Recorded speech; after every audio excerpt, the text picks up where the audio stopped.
వదకిర్ ఫఇన్న దిక్ర తన్ఫఉల్ ముమినీన్.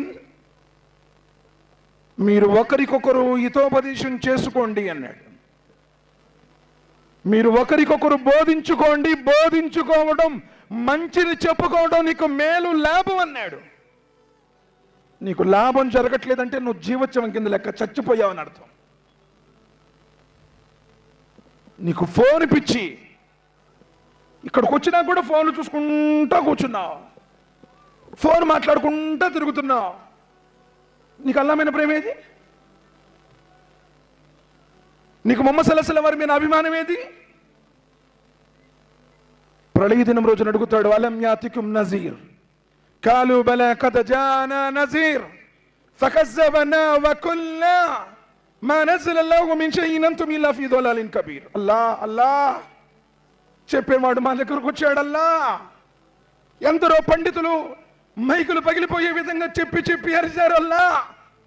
ఫకజ్జబనా, కానీ మేము తిరస్కరించాం. వాళ్ళు ఏదో చెప్పుకుంటున్నారులే, వాళ్ళకి మాకు సంబంధం ఏందని చెప్పేసి వాళ్ళు చెప్పుకుంటున్నారు, మేము తిరుగుతున్నాం, మేము మాట్లాడుకుంటున్నాం. వకాలు లౌ కున్నా నస్మఉ ఔ నాకిలు మా కున్నా ఫీ అస్హాబి సయీర్.